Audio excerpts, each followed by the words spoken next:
उसके बारे में सब बात करेंगे। फिलहाल कोई बात नहीं करेगा उसके बारे में। नया गाड़ी आ रहा है ठीक और। ठीक है, हाँ टिगोर भी आ रहा है।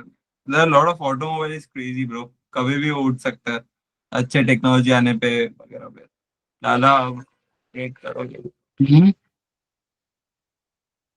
This course you also teach about swing trading, we will letter.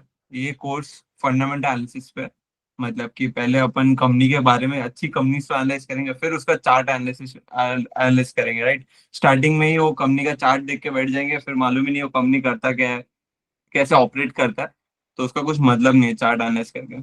Okay, I think let's get started. Okay, let's start with the company analysis जो एस्केप ऑर्डिनरी इन्वेस्टिंग के कोर्स के बारे में हम सिखा रहे हैं। It's completely free and I hope everyone who has been joining these sessions is enjoying this, all the sessions have been happening। आज फोर्थ सेशन है जिसके अंदर हम लोग काफी इंपॉर्टेंट एस्पेक्ट्स कवर करने वाले हैं, एंड करंट मार्केट कंडीशंस के हिसाब से fourth session is very very crucial and very very important I feel. Okay, this is presented by growth squad. हम लोग आर फॉर्म है, ठीक है, तो सेल्फ स्पॉन्सर्ड है। Let's get started. ओके, किसी ने पूछा how to get third three session है, तो एक बार यूट्यूब पे चले जाना, बाकी सारे सेशंस के रिकॉर्डिंग है। ये फोर्थ सेशन है।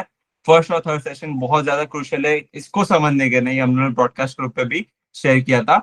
पर ये सेशन स्टार्ट करता है ताकि इसको खत्म भी कर दें, ठीक है।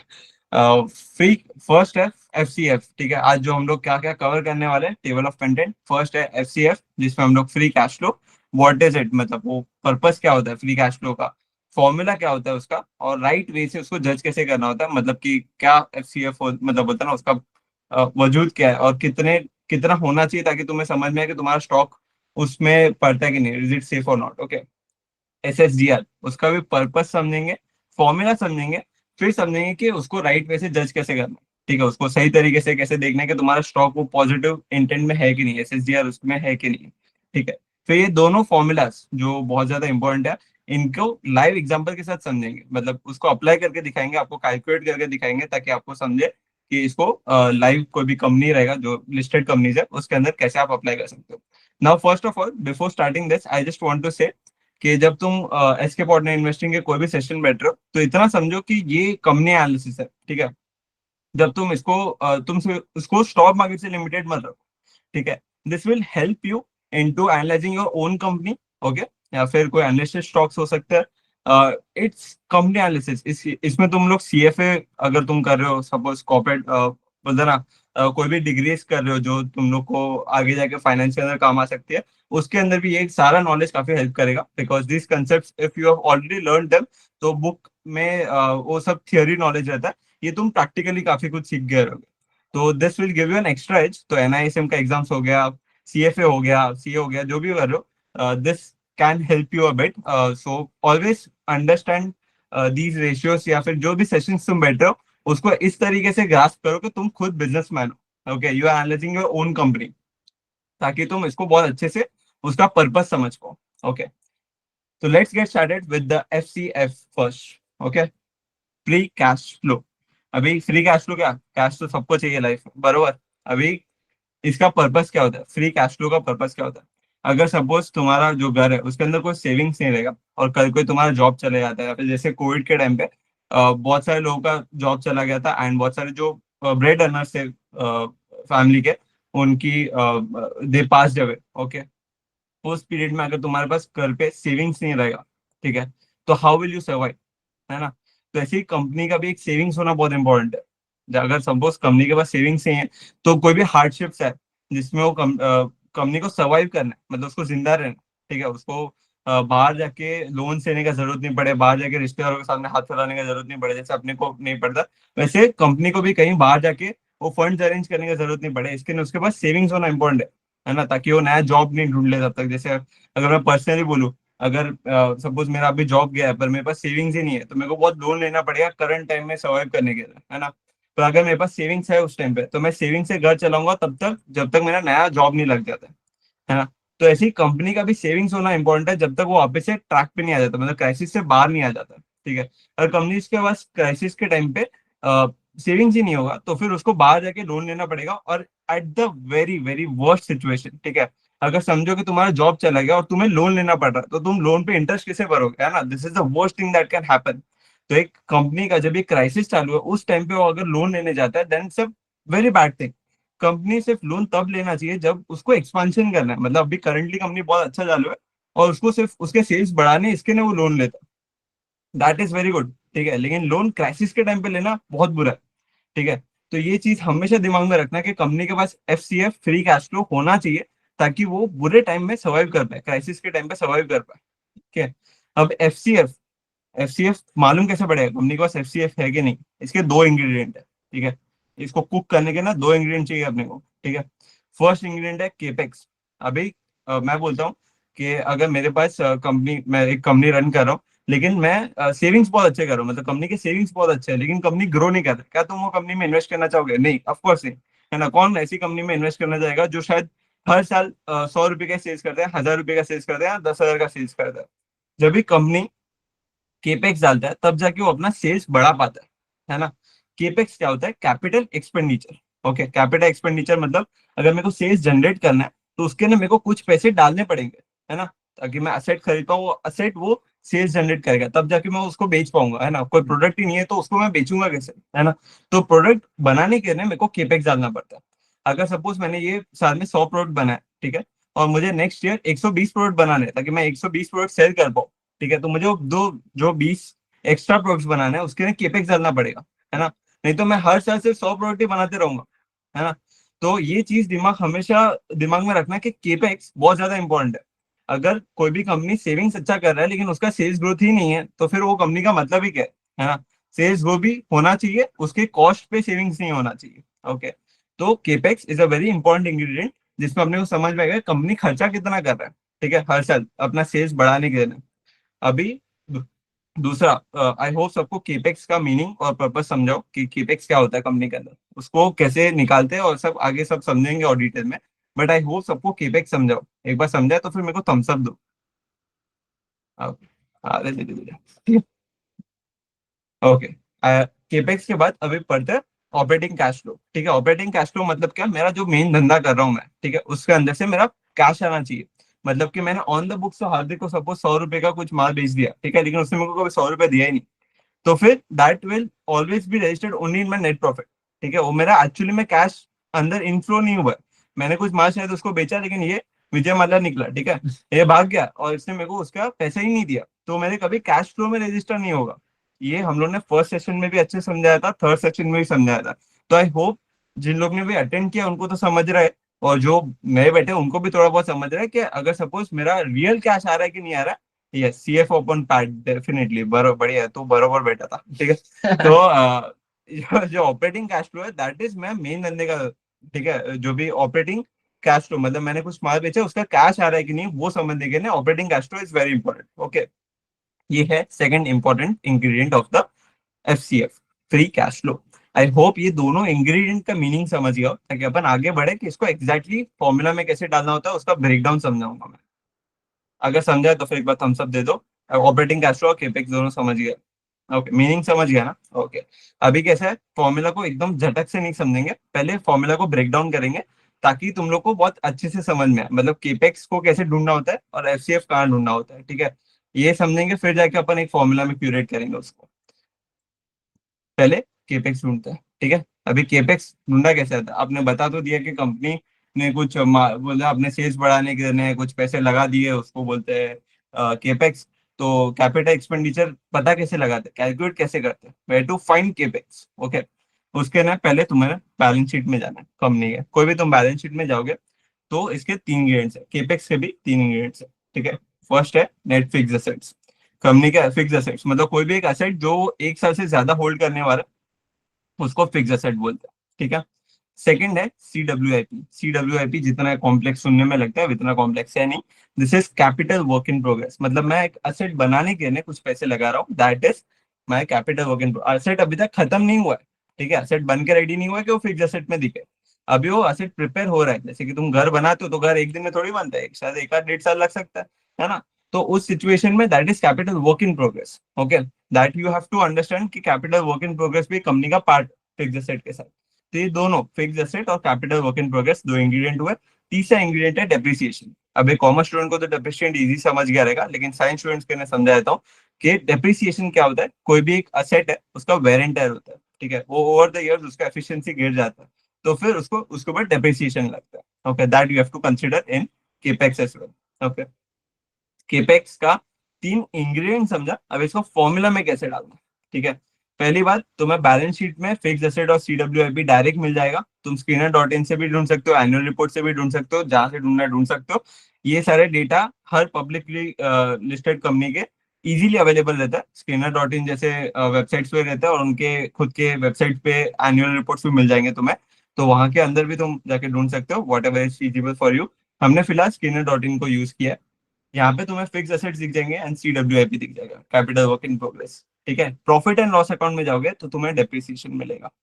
ओके, आई होप सबको इजीली समझ रहा है कि केपेक्स कैसे फाइंड करना होता है। ओके, अभी ये तीन जो तुमने इंग्रेडिएंट समझा, उसके बाद अब इसको कैलकुलेट कैसे करना होता है। ठीक है, नेट फिक्स एसेट प्लस सीडब्ल्यूआईपी, मतलब कि मैंने ये 2024 का अगर सपोज मैं क्या बोलते हैं केपेक्स ढूंढ रहा हूँ, तो 2024 में मेरा क्या नेट फिक्स एसेट्स था, उसको मैं ऐड करता हूँ सीडब्ल्यूआईपी, मतलब मेरा कैपिटल वर्क इन प्रोग्रेस इस साल क्या था उससे, एंड फिर माइनस करता हूँ प्रीवियस ईयर के नेट फिक्स एसेट प्लस सीडब्ल्यूआईपी से। ठीक है, फॉर एग्जांपल अगर मैं 2019 का क्या बोलते हैं केपेक्स ढूंढना चाहता हूँ कोई भी कंपनी का, तो फिर मेरे को उस साल का फिक्स एसेट प्लस सीडब्ल्यूआईपी को ऐड करना है। ठीक है, और प्रीवियस ईयर के फिक्स एसेट्स और सीडब्ल्यूआईपी से माइनस करना है।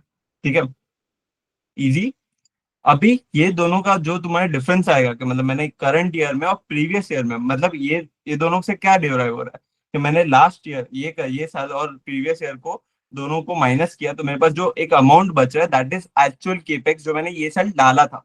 ठीक है, मतलब 2023 और 2024 में मेरे फिक्स एसेट्स और कैपिटल वर्क इन प्रोग्रेस के बीच में जो डिफरेंस आ रहा है, that is the amount of capex I put it, right, जो मैंने ये साल के अंदर डाला है। ओके, जो ये डिफरेंस आ रहा है, ओके, इसके साथ डेप्रिसिएशन ऐड होगा, क्योंकि यहाँ पे फिक्स एसेट जब भी आप कैलकुलेट करते हो उसके अंदर डेप्रिसिएशन माइनस होता है। ठीक है, नेट फिक्स एसेट में डेप्रिसिएशन माइनस होता है, यहाँ पे प्लस होगा। ओके, यहाँ पे ऐड बैक करना है उसको, ताकि वो छूट नहीं जाए। ठीक है, डेप्रिसिएशन तो लगेगा ना, केपेक्स हो रहा है, लेकिन केपेक्स के अंदर वेरिएंट तो हो ही रहा है प्लांट एंड मशीनरी का, इसके अंदर उसको ऐड बैक किया जाएगा। ओके, केपेक्स के अंदर आई इसको अपन एग्जांपल के साथ अच्छे से समझेंगे कि कैसे कैलकुलेट किया जाता है। एक लिस्टेड कंपनी के अंदर लाइव एग्जांपल में भी समझेंगे और एक हाइपोथेटिकल एग्जांपल में भी समझेंगे, तो खुद को कंफ्यूज मत करो, पहले एक बार समझो कि कहाँ मिलता है केपेक्स। ठीक है, ये आई नो कि ये सारा थोड़ा मैथ्स और फॉर्मूला जैसा कुछ दिख रहा होगा, but this is very simple, just मंदन। अंडरस्टैंड कि हमने इस साल कितना खर्चा किया है, केपेक्स कितना ऐड किया है। अगर आपका 100 करोड़ का एक यूनिट आप बना रहे हो, इस साल आपने पिछले साल आपने 10 करोड़ डाला था, इस साल आपका 40 करोड़ का आपका यूनिट खड़ा हो गया, तो आपका केपेक्स जो रहेगा, पिछले साल 10 था, इस साल 40 का आपने बना लिया, तो बीच का जो खर्चा गया that is 30 CR। As simple as that कि आपने 30 CR का केपेक्स डाला है, उतना ही है, और कुछ ज्यादा है नहीं उसमें। एमोर्टाइजेशन का कोई उपयोग नहीं है इसके अंदर, लेकिन डेप्रिसिएशन एड बैक क्यों कर रहे हैं, मंथन ने पूछा था। एड बैक इसके लिए कर रहे हैं because we have to understand कि ये साल में अपन ने केपेक्स डाला, लेकिन उसके साथ साथ डेप्रिसिएशन भी लगा है कंपनी को, राइट। वो साल में कंपनी का जो भी यू कैन से वेरेंट टेयर हुआ है, मतलब प्लांट एंड मशीनरी है, वो तो चालू ही था, तो उसके जो वेरेंट टेयर हुआ वो तो कंसिडर करना पड़ेगा ना। तो depreciation has to be added. Okay, in accounting language it has to be added. Okay, NFA I hope net fix asset सबको समझा, सीडब्ल्यूआईपी सबको समझा, कैपिटल वर्क इन प्रोग्रेस सबको समझा, एंड डेप्रिसिएशन सबको समझा। अभी ये दोनों को कैसा है कि मैंने लास्ट ईयर का और ये साल का, सॉरी, ये साल का और लास्ट ईयर का अगर मैं माइनस करता हूँ, तो जो डिफरेंस बचता है वो एक्चुअली मेरा केपेक्स है, जो मैंने ये साल डाला, राइट। और फिर इसको ऐड करता हूँ डेप्रिसिएशन के साथ, तो मेरे को टोटल केपेक्स मालूम पड़ेगा। करेक्ट। ठीक है, अभी डेप्रिसिएशन मैंने ऐड ऐड करने का एक और रीजन था, क्योंकि अगर NFA suppose net fix asset में पहले से डेप्रिसिएशन एडेड रहता तो बात अलग है, इसमें यहाँ पे माइनस है। ठीक है, नेट फिक्स एसेट में डेप्रिसिएशन निकला हुआ है, इसके लिए अपने को एड बैक करना पड़ा। ओके, आई होप सबका डाउट्स भी क्लियर हुआ हो, सबको ये समझाओ केपेक्स कैसे फाइंड करते हैं, केपेक्स का फॉर्मूला समझाओ। अभी इसको और अच्छे से एग्जाम्पल के साथ आगे समझेंगे। ठीक है, पहले सीएफओ समझ लो, सीएफओ को कैलकुलेट करने का मगजमारी है ही नहीं। ठीक है, बेस्ट है, क्योंकि कैश दे रहा है, उसमें कैलकुलेट क्या करूंगा, है ना। तो ये कैश आया मेरे को, तो that is registered into the cash flow statement. ठीक है, फर्स्ट है ऑपरेटिंग कैश फ्लो जो तुम्हें स्टार्टिंग में दिख रहा है, that you have to concentrate for FCF, free cash flow में, ठीक है। फर्स्ट ऑपरेटिंग कैश फ्लो मतलब मेरे धंधे से मेरे को कितना कैश आ रहा है, दैट इज रजिस्टर्ड ऑलरेडी, ये आपको स्क्रीनर पे एनुअल रिपोर्ट्स पे अगेन इजीली मिल जाएगा। ओके, सीएफओ ढूंढना बहुत आसान है, सीएफओ ढूंढना नहीं पड़ता, कैलकुलेट नहीं करना पड़ता है, केपेक्स को कैलकुलेट करना पड़ता है। केपेक्स का फॉर्मूला वापस से एक बार दिमाग में रख लो, चाहिए तो स्क्रीनशॉट ले लो। लेकिन ये हमेशा ध्यान रखना, एनएफए मतलब net fix asset plus capital work in progress, मतलब उस साल मैंने जो भी मेरा फिक्स एसेट था उसको कैपिटल वर्क इन प्रोग्रेस के साथ ऐड करता हूँ ये करंट ईयर के, और उसको माइनस करता हूँ प्रीवियस ईयर के, ठीक है। जो भी मेरे को डिफरेंस मालूम पड़ता है दैट इज माई केपेक्स, उसके साथ मैं डेप्रिसिएशन ऐड करता हूँ करंट ईयर के, ठीक है। आई होप सबको ये इजीली समझेगा। अभी what is the exact formula of FCF, ये जब भी अपन समझ रहे हैं तब अच्छे से केपेक्स को भी एक हाइपोथेटिकल एग्जांपल के अंदर डाल के रखेंगे ताकि इजीली आपको समझ जाए, ठीक है। FCF, what is the exact formula of FCF? FCF का फॉर्मूला है सीएफओ माइनस केपेक्स, इतना आसान है। एक्चुअली में बहुत आसान फॉर्मूला है, ठीक है। सीएफओ माइनस केपेक्स करना है, लेकिन केपेक्स को एक सेकेंड, हाँ, ओके एरर था, okay. CFO minus capex actually में बहुत ही आसान फॉर्मूला है to be honest. Okay, I hope everyone is able to see the screen as well. ठीक है, continue. I hope everyone is audible as well, okay. Okay, so FCF का जो formula है वो एक्चुअली में बहुत ही छोटा है, सीएफओ माइनस केपेक्स, मतलब ऑपरेटिंग कैश फ्लो को मैं केपेक्स से माइनस करता हूँ तो मेरे को मालूम पड़ेगा कंपनी के पास कितना फ्री कैश फ्लो बच रहा है। मतलब मैंने केपेक्स के अलावा कंपनी के पास कितना बोलते हैं ना सीएफओ कमाया, कंपनी के पास कितना कैश इनफ्लो आया था जिससे उसने केपेक्स निकाल दिया, उसके बाद भी उसके पास और कितना सरप्लस कैश बच गया। ओके, अभी capex is the complex part in this whole formula, तो केपेक्स के ऊपर ही अपन कॉन्सेंट्रेट करते हैं। केपेक्स को एक फॉर्मूला के एक हाइपोथेटिकल एग्जांपल के साथ समझते हैं, ठीक है। जिसमें ये समझो कि कोई भी एक कंपनी का नेट फिक्स एसेट 100 करोड़ है, ठीक है। इस साल का करंट ईयर का मतलब 2024 का 100 करोड़ नेट फिक्स एसेट्स है उसके पास। कंपनी के पास एक ऐसे एसेट्स है जो वो एक साल से ज्यादा होल्ड करने वाला है, उसको नेट फिक्स एसेट्स बोलते हैं, ठीक है। 100 करोड़ का नेट फिक्स एसेट्स है, उसको मैं ऐड करता हूँ कैपिटल वर्क इन प्रोग्रेस, मतलब मैंने कोई पैसे डाले थे नए असेट को फॉर्म करने के लिए, उसको बोलते हैं कैपिटल वर्क इन प्रोग्रेस, ठीक है। तो मैंने 50 करोड़ रुपए डाले थे, ठीक है। ये करंट ईयर में 100 करोड़ प्लस 50 करोड़, ठीक है, that is my current year का नंबर्स, ओके। इसको मैं माइनस करता हूँ प्रीवियस ईयर के नेट फिक्स एसेट और कैपिटल वर्क इन प्रोग्रेस को, जो 50 करोड़ एंड 10 करोड़ था, ठीक है। तो ये दोनों को माइनस करूंगा, 150 करोड़ माइनस 60 करोड़ करूंगा तो मेरे को कितना आएगा अमाउंट, नीचे लिखो, अगर एक्टिव हो तो लिखो, सो गए हो तो मतलब सच्ची सो गए क्या सब लोग? लिख रहे लिख रहे ओके ओके, आया। 90, जाग रहे ओके। जाग रहे, ठीक। 90 crore is your, okay. 90 crore में तुम डेप्रिसिएशन 20 करोड़ का ऐड करते हो, तो what you will get 110 crore, right. 110 crore तुम्हारा केपेक्स हो गया। It is as easy as that sounded, okay. कि तुमने एनएफए निकाला ये साल का, कैपिटल वर्क इन प्रोग्रेस देखा तुमने, इन दोनों को ऐड किया, प्रीवियस ईयर के साथ क्या साथ माइनस किया, तो तुम्हें डिफरेंस मालूम पड़ा, उसके साथ तुमने डेप्रिसिएशन ऐड किया, ओके। तो तुम्हें केपेक्स का एक अमाउंट मिला 110 करोड़, ठीक है। 110 करोड़ तुम्हें केपेक्स मिला। अभी सीएफओ हाइपोथेटिकली वो कंपनी ने 2024 में 500 करोड़ का ऑपरेटिंग कैश फ्लो कमाया था, ठीक है। अभी 500 करोड़ माइनस 110 करोड़ करूंगा तो मेरे पास क्या आएगा, एफसीएफ कितना होगा, 390 crore, right right, you can see on the screen, okay. अभी जो 390 करोड़ है वो याद रखना सिर्फ 2024 की बात हो रही है। मतलब हमने जो सीएफओ चेक किया वो सिर्फ 2024 का था। यहाँ पे हम लोग जो चेक करते हैं 2024 का, जैसे यहाँ पे 17,180 करोड़ आ रहा है समथिंग, वैसे यहाँ पे सीएफओ जो हमने कैलकुलेट किया that was just for 2024। Capex भी जो हमने चेक किया that is just for 2024। Now the real formula of FCF stands that आपको लास्ट 10 साल का चेक करना होता है।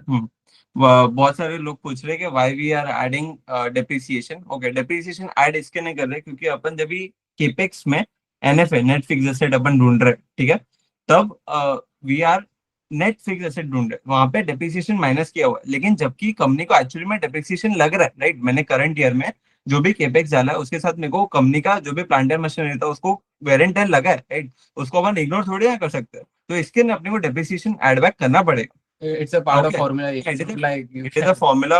हाँ, अभी लाइव एग्जांपल भी समझेंगे, ये हाइपोथेटिकल एग्जांपल था ताकि एक बार पहले इजीली डाइजेस्ट हो जाए, उसके बाद अपन उसको लाइव एग्जांपल में भी डालेंगे, ओके।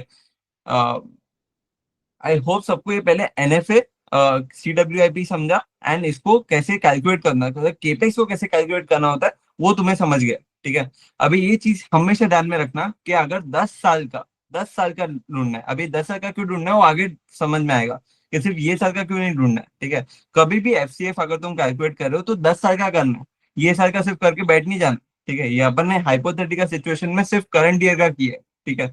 लेकिन जब भी एक्चुअली में कोई भी कंपनी का, तुम्हारे जो भी पोर्टफोलियो में स्टॉक्स है उसका अगर तुम FCF कैलकुलेट करने जा रहे हो तो वो लास्ट 10 ईयर्स का करना है, सिर्फ करंट ईयर का करके नहीं बैठ जाना। उसका रीजन समझाता हूँ। ओके।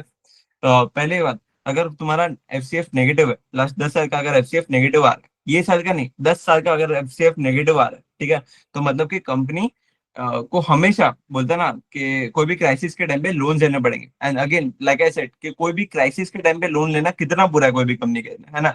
अगर तुम ऐसी कंपनी में, सपोज कोविड में तुम इन्वेस्ट कर रहे हो कोई कंपनी का न्यूज देख के या फिर चार्ट देख के, और तुम सोच रहे हो कि अरे ये तो कंपनी बहुत अच्छा है, लेकिन कल कोई फिर वापस से 3 महीने का लॉकडाउन लग जाता है कोविड 2.0 या फिर 3.0 4.0 में। ठीक है। उस चीज के अंदर वो कंपनी के पास इतने फंड्स ही नहीं है कि वो क्राइसिस को सहन कर पाए। ठीक है। और उसने पहले से ही लोन्स लेके रखे थे। अबे और लोन्स या तो कोई बैंक देगा नहीं उसको, उसके फाइनेंशियल कंडीशन को देख के, क्योंकि उस टाइम पे वो 3 महीने तो शायद अपना बिजनेस रन भी नहीं कर पाएगा, सेल्स प्रॉफिट कुछ भी नहीं कर पाएगा। ओके। एंड उस पीरियड में उसको लोन्स लेना पड़ेगा टू जस्ट सर्वाइव। ओके। मतलब सिर्फ सर्वाइव करने के लिए लोन लेना पड़ेगा। That is a worst thing, right. तो तुम ऐसे कंपनीज को चेज मत करो जिनका 10 साल का नेगेटिव FCF, मतलब 10 साल में कंपनी ने कुछ भी सेव नहीं किया। ठीक हम है। लोग इसको 10 साल इसलिए बोलते हैं क्योंकि काफी बार क्या होता है कि आप कोई भी कंपनी का FCF चेक कर ले तो 2024 का, 2023 का, 2022 का चेक करते हो तो at times company actually invest more than required. मतलब वो लोग एक नया केपेक्स, नया एक एसेट इतना फॉर्म करने के लिए बिजी हो जाते हैं कि उनको एक्चुअली उतना खर्चा लग जाता है। They have to put down money. जैसे बजट। सोलर प्लांट्स हो जाता है उसमें उन लोगों को एक्चुअली बहुत ज्यादा पैसे डालने पड़ते हैं ताकि उनका एक अच्छा एसेट खड़ा हो पाए जिससे उनको सेल्स आगे जनरेट होगा। तो क्या आप उस टाइम पे उस कंपनी को इग्नोर करोगे जस्ट बिकॉज उसका FCF नेगेटिव है? That's not the right thing. Hence in 10 years that's a broader way जिसमें आप चेक कर सकते हो कि उसने 10 साल में वो एसेट बना लिया, उससे उसको सेल जनरेट करना भी स्टार्ट हो गया एंड उसका FCF वापस नॉर्मल हो गया। मतलब उन्होंने वापस सेविंग्स तैयार कर लिया for the crisis that Kishan is talking about like HMPV and जैसे कोविड एंड एवरीथिंग। जैसे तुम्हारे लाइफ में अप्स एंड डाउन आते हैं, कंपनी के लाइफ में अप्स एंड डाउन आते हैं, बरोबर। मतलब कि अगर सपोज कंपनी ने, आज मैंने कोई एसेट खरीदा है, ठीक है, तो मेरे को उसके अंदर एक्सपेंस लगे, ज्यादा केपेक्स लगे, पर मेरे को पता है कि आज नहीं तो कल मैं उससे अच्छा रिटर्न भी जनरेट कर पाऊंगा। जो भी मैंने केपेक्स डाला है, मतलब कि जो भी मैंने एसेट खरीदा है उससे मैं अच्छा रिटर्न जनरेट कर पाऊंगा, लेकिन उसको इवेंचुअली टाइम लगने वाला है, राइट। मैं आज के आज पैसे डाल के तुरंत पैसे नहीं उससे एक्यूमुलेट कर सकता हूँ। मेरे को पता है कि मैं जो प्लांट है मशीनरी डाला है उससे शायद मेरा एफिशिएंसी बढ़ जाएगा, जिससे मैं आज 100 करोड़ का सेल्स कर रहा हूँ, कल 300 करोड़ का भी कर सकता हूँ। लेकिन वो कल, मतलब एक्चुअली में कल नहीं होता, right. It can take 1 to 3 years, right. तो तुम जैसे एक इसको और अच्छे एग्जांपल के साथ भी समझेंगे, लेकिन पहले ये समझ लो कि नेगेटिव FCF, ठीक है, नेगेटिव FCF मतलब कि कंपनी ने 10 साल में, उसमें हैबिट पता चलता है। जो हम लोग बार बार 10 साल का बात कर रहे हैं ना, वो कंपनी का हैबिट पता चलता है कि 10 साल में कंपनी ने नया नया केपेक्स डाला होगा, ठीक है, बीच बीच में अपने एक्सपेंशन के लिए, पर फिर से क्या वापस कंपनी अच्छा कैश फ्लो जनरेट कर पा रही है कि नहीं। थोड़े टाइम के लिए शायद नेगेटिव FCF आएंगे, 2-3 साल, 10 साल में शायद 2-3 साल ऐसे होंगे, 3-4 साल ऐसे होंगे जो नेगेटिव FCF आएंगे, लेकिन जो कम बैक रहेगा कंपनी का वो स्ट्रांग होगा। मतलब कि वापस से जब भी कैश फ्लो पॉजिटिव हुआ रहेगा, फ्री कैश फ्लो पॉजिटिव हुआ रहेगा, तो उसके अंदर बहुत पॉजिटिव तरीके से कैश फ्लो आएगा कि वो अच्छे से कवर कर पाए जो 4 साल का जो नेगेटिव कैश फ्लो था। ठीक है। पॉजिटिव फ्री कैश फ्लो क्या होता है, कंपनी के पास सेविंग्स है कोई भी अनएक्सपेक्टेड क्राइसिस को सर्वाइव करने के लिए। अभी जो हम लोग 10 साल का बात कर रहे हैं ना, उसको एक बार समझते हैं कि क्यों हम लोग 10 साल का बात करते हैं और आइडियल FCF क्या होना चाहिए कंपनी का। ठीक है। अभी ये समझो कि अगर सपोज तुम्हारे बहुत सारे, सॉरी टू से, लाला लोग होते हैं जिन्होंने सपोज एजुकेशन लोन लिया रहता है बाहर घूमने के लिए, मतलब बोलते हैं ना बाहर अब्रॉड स्टडीज करने के लिए एजुकेशन लोन लिया रहता है। अपने पेरेंट्स, उनके पेरेंट्स उनके चाइल्ड पे बेट ले रहे हैं कि मैं इसके एजुकेशन के लिए लोन ले रहा हूँ क्योंकि कल कोई इसका डिग्री खत्म होगा तो ये अच्छा पैसे कमा के देगा मुझे, राइट, है ना। तो अगर बच्चा निकम्मा निकला, ठीक है, तो क्या कर वो, मतलब वो डिग्री के अंदर तो पैसे डाल दिए, ठीक है, अबे उसको रिटर्न नहीं मिलेंगे 3-4 साल बाद भी। तो ओवर द इयर्स 10 साल में भी वो कंपनी का हमेशा वो जो पेरेंट्स है उनका हमेशा जो कैश फ्लो रहेगा, CFO रहेगा, वो नेगेटिव आता रहेगा। ठीक है। और केपेक्स ज्यादा आता रहेगा, तो उसकी वजह से फ्री कैश फ्लो हमेशा खराब ही दिखेगा। ठीक है। मतलब बच्चे ने इतनी डिग्री हाँ। ले ली, उतना खर्चा कर लिया डिग्री के पीछे, बट इन द वरना, एंड उसने जॉब लगा हाँ, तो कुछ वरना मिला उसका डिग्री का। वरना ऐसा भी समझो कि बहुत लोग ऐसे होते हैं जो लोग डिग्री लेते रहते हैं और फिर जाके अपने पापा के धंधे पे लग जाते हैं ना। तो मतलब वो डिग्री का मतलब क्या हो, ठीक है, वो ऑफ द बुक्स ऐसा रहता है कि वो डिग्री छोकरी के नहीं करते, लेकिन द मेन पॉइंट है सर कि वो डिग्री का एक्चुअली में केपेक्स का कुछ फायदा नहीं हुआ, राइट। तो ये चीज हमेशा ध्यान में रखो कि अगर सपोज एक एंटरप्रेनर के ना उसका वेंचर जो रहता है, उसका जो कंपनी रहता है, वो एक बच्चे के हिसाब से रहता है, ठीक है। वो उसके ना लोन ले रहा है तो कोई बुरी बात नहीं है, ठीक है, लेकिन वो एक्सपेक्ट करता है कि बच्चा भी इतना केपेबल हो कि कल को उसे अच्छा कैश फ्लो जनरेट करके दे, है ना। नहीं तो फिर तुम खराब बच्चे पे पैसे लगा रहे हो, है बहुत ना। निकम्मा। हाँ, और निकम्मा निकम्मा बच्चे पे तुम पैसे लगा रहे हो, ठीक है। तो ये हमेशा ध्यान में रखना कि कंपनी का जो भी ऐसा हो सकता है, जब भी तुम 10 साल का जो टाइम हॉरिजन हम लोग बार बार स्ट्रेच कर रहे हैं कि 10 साल में उसको कैलकुलेट करना है, इसके ना, क्योंकि 3-4 साल तो डिग्री खत्म करने को भी हो जाता है, तो ऐसे ही कोई भी कंपनी अपना एसेट लेता है तो उसको 3-4 साल परफॉर्मेंस करने को भी लग जाता है, कि उसका आइडियल परफॉर्मेंस बाहर है, उसको 2-3 साल लग जाता है, ओके। तो वो पीरियड में कंपनी का फ्री कैश फ्लो शायद अफेक्टेड रहे, शायद कम हो, नेगेटिव हो सकता है। लेकिन ओवर द 10 ईयर्स कंपनी का हैबिट मालूम पड़ेगा, कंपनी का एक्चुअली में कैरेक्टर मालूम पड़ता है कि वो सेविंग्स का नेचर है कि नहीं है कंपनी का, मतलब फ्री कैश फ्लो प्रोड्यूस कर पाता है कि नहीं कर पाता कंपनी, वो पता चलता है। ठीक है, व्हाट इज आइडियल एफसीएफ, मतलब आइडियल एफसीएफ, अगर तुम्हें कोई कंपनी का एफसीएफ मिल भी गया, 100 करोड़ मिल गया, 200 करोड़ मिल गया, 500 करोड़ मिल गया, 1000 करोड़ मिल गया, ठीक है, तो वो क्या होता है, what is ideal in it. तो वो एटलीस्ट 10 साल का तुम जब भी सीएफओ कैलकुलेट कर लो, ठीक है, 10 साल का तुम ऑपरेटिंग कैश फ्लो देखते हो, ये सब नंबर्स को ऐड कर दो, प्लस 10 साल के नंबर्स को ऐड कर दो, ठीक है। उसके बाद उसका एटलीस्ट 50%, उसका एटलीस्ट 50% तुम्हारा एफसीएफ निकलना चाहिए, सीएफओ का, ठीक है।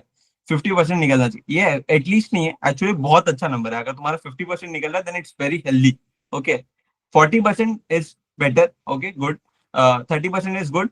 Below 10% is a threat, okay. कोई भी कंपनी का एफसीएफ 10% से कम रहेगा तो थ्रेट है, और सबसे बुरा नेगेटिव होगा तो बहुत थ्रेट, ठीक है। 10% भी एक बार मायने रख सकते हैं, क्या मालूम कंपनी अभी कोई नया कैपेक्स डाल दिया हो रिसेंटली, उसके वजह से उसका थोड़ा अभी कोई भी क्राइसिस वैसिस के चक्कर में नहीं आया हो। 10-20% भी मैं एक बार कंसिडर कर सकता हूँ। पहली बात, हमेशा पॉजिटिव होना चाहिए, और दूसरी बात, अगर 50% ऑफ सीएफओ है तो बहुत अच्छा, ठीक है, तो company is very safe to invest. ऐसे बहुत सारे कंपनीज मिलेंगे जिसका एफसीएफ तुम्हें मिलेगा, ठीक है, one example on screen of course, अभी वहीं पहुंच रहे हैं हम लोग, ठीक है। हाँ, अभी एक रियल लाइफ इम्प्लीमेंट करते हैं, ठीक है।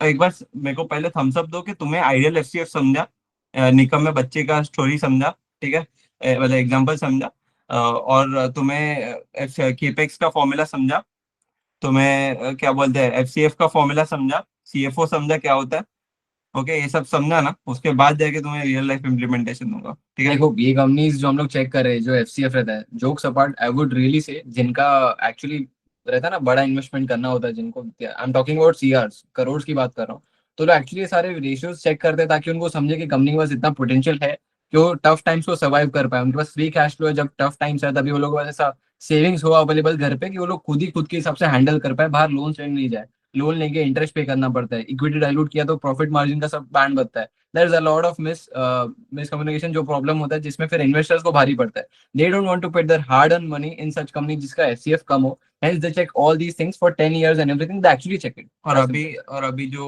क्राइसिस चालू है, मे बी एचएमपी भी बोलो, खराब इकोनॉमी बोलो, जो भी तुम नाम दे दो, मतलब इन द एंड तो कंपनी को थोड़ा क्राइसिस फेस हो रहा है, तो उस टाइम पे ऐसी कंपनीज होना पोर्टफोलियो में जिनका एफसीएफ अच्छा हो, it will give you an extra comfortable sleep at night, कि भाई कंपनी बंद तो नहीं हो रही है, ठीक है, उसका ताला नहीं लग रहा है, उसकी लाइट बंद नहीं हो रही है, ठीक है। तो ये हमेशा ध्यान में रखना कि कम अभी ऑफकोर्स अब रियल इम्प्लीमेंटेशन एक बार बना के दिखाता हूँ, ठीक है। अभी कोई भी कंपनी बोलोगे उसका नहीं, मैं एक कंपनी पहले से चूज करके बैठा हूँ, उसका कंपनी का अपन आईटीसी का करते हैं, ठीक है। ITC very well known company for many people, ठीक है। तो आईटीसी के नंबर्स में अपन कैश फ्लो पहले देखते हैं, सीएफओ, ठीक है, एफसीएफ का फॉर्मूला क्या है, सीएफओ माइनस केपेक्स, ठीक है। तो पहले सीएफओ देखते हैं, लास्ट 10 साल का सीएफओ पॉजिटिव है, सबके सब पॉजिटिव है, ठीक है।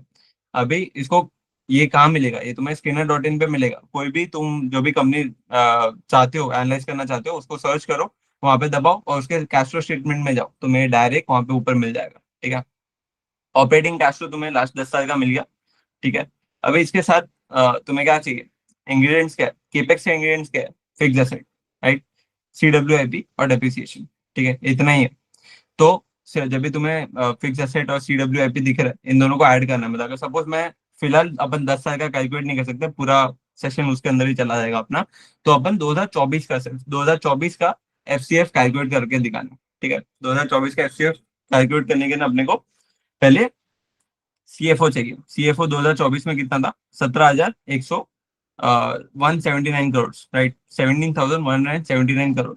ओके। केपेक्स कितना है? 3,643 करोड़। ये अभी केपेक्स निकला कैसे? तुमने ये साल का CWIP और फिक्स एसेट को प्लस किया, और सॉरी, ये दोनों को प्लस किया, और लास्ट ईयर का जो CWIP प्लस फिक्स एसेट्स है उसको प्लस करके इन दोनों को माइनस कर दिया। ठीक है। इस साल का और लास्ट ईयर को दोनों को ऐड करके माइनस किया एंड प्लस डेप्रिसिएशन किया। लास्ट ईयर का जो डेप्रिसिएशन हम लोगों ने यहाँ पे लिखा नहीं है, 2024 की बात कर रहा हूँ, जो था मार्च 2024 का जो डेप्रिसिएशन था दैट वाज 1816। हम लोगों ने यहाँ पे लिखा नहीं है, that is our mistake, but 1816 उसका डेप्रिसिएशन था। ये सबको सीएफओ माइनस केपेक्स करने के बाद you might get an FCO of 13,356 CRs, correct? ITC sitting on 13,536 का। अभी तुम कोई भी मारिको या रिलायंस इंडस्ट्रीज का FCF कैलकुलेट करके बताओ मुझे। तो स्क्वाड आपके पास 5 मिनट है, आप फटाफट उसका कैलकुलेशंस करो ताकि हम लोग यहाँ पे साइड बाय साइड करें। ओके, सब साथ में कर। ठीक है। और जो पहले मैसेज में डालेगा वहां पे उसको मेंबरशिप नहीं दे पाएंगे क्या? ठीक है, फर्स्ट इज मारिको ना। ठीक है, उसका पहले कैश फ्लो देखना है। ऑपरेटिंग, मैं लिटरली क्या तुम लोग के स्क्रैच से कर रहा हूँ। ठीक है, मारी को दबाया मैंने ऐसा, इसको दबाया, यहाँ पे आया, कैश फ्लो पे क्लिक किया, कैश फ्लो दिखा मेरे को, ऑपरेटिंग कैश फ्लो दिख रहा है यहाँ पे, ये जो भी तुम्हें नंबर दिख रहे हैं इधर ऑपरेटिंग कैश फ्लो। ओके। 10 साल का अपने पास टाइम नहीं है, 5 साल का भी टाइम नहीं है अपने पास करने को। अपन 1 साल का अगर कर सकते तो 10 साल का भी कर सकते हैं, बरोबर। तो अपने को पहले 1 साल का करना है, 2024 का करना है। ठीक है, 2024 में कितना है? 1436 उसका CFO है। ठीक है। केपेक्स कैलकुलेट करना है। केपेक्स कैलकुलेट करने के लिए अपने को चाहिए फिक्स एसेट्स। ठीक है, मतलब 2024 का और 2023 का। ठीक है, फिक्स एसेट्स और कैपिटल वर्क इन प्रोग्रेस चाहिए। तो 2724, 2724 करेक्ट। 24 प्लस 40 44। ओके। अभी इसको माइनस करना है, 2246 माइनस 67। ओके, तो 455 करोड़ का आया। अभी इसको डेप्रिसिएशन में ऐड करना है अपने को। ठीक है, डेप्रिसिएशन कितना है? 158 करोड़।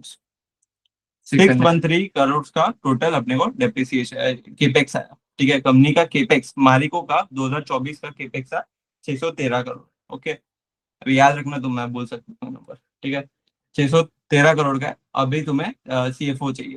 CFO कितना आएगा? 1436। Okay, 1436 minus 613 crore, 823 crore is your answer, FCF for 2024 of the Marico.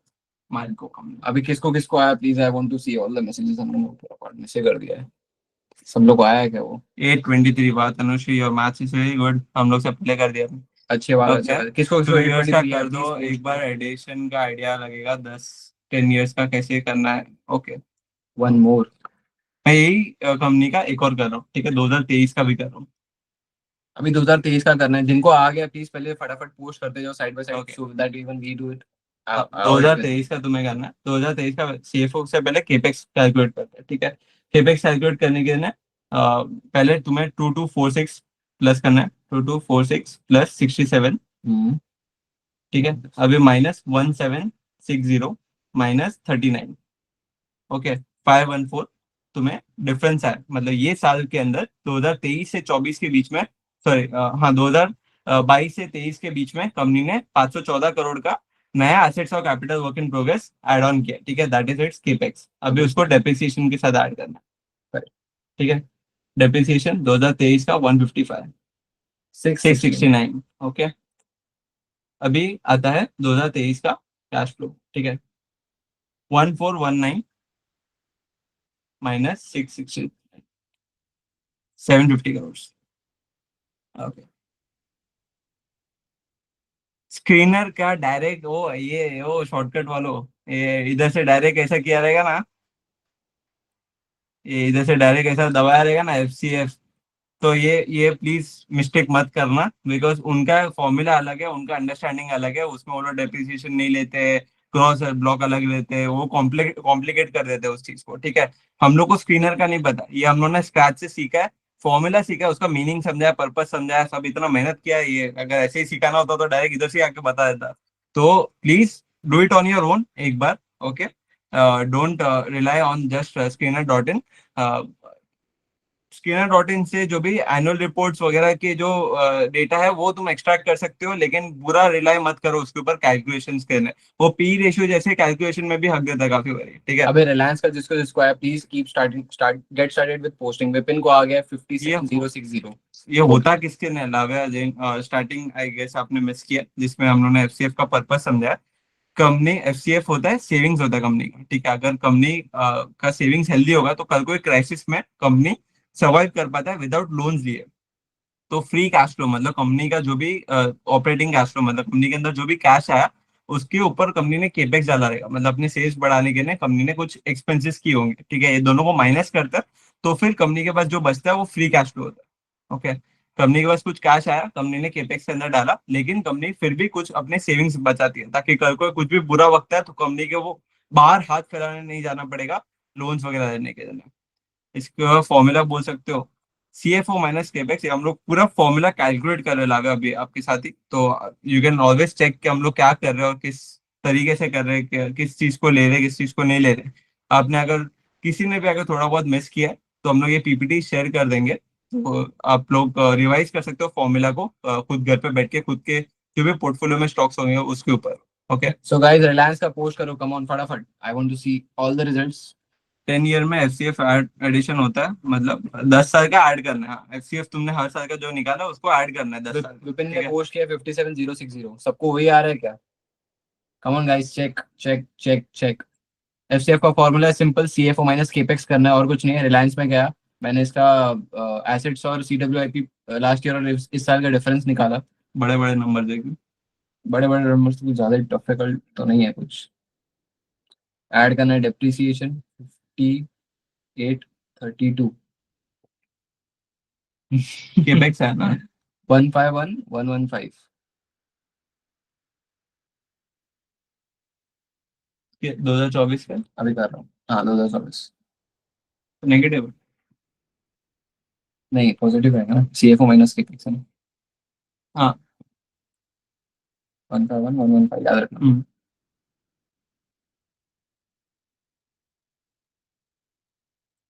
7673 is 2024 का क्या, क्या बोलते केपेक्स। हैं, केपेक्स हनी नहीं हनी है को एफसीएफ। एफसीएफ। हाँ वाह नबी, यू आर राइट। हनी हनी seven is six seven correct, three नाभी इज करेक्ट। एडिशन के बाद आइडियल क्या होता है, आइडियल जो हम लोगों ने अभी शेयर किया आपको यहाँ पे पीपीटीज का एक बार आप चेक कर सकते हो हमेशा से। ये पीपीटीज हम लोग ब्रॉडकास्ट ग्रुप पे भी शेयर करेंगे आपको, ताकि आपके पास हमेशा हैंडी रहे ये चीज।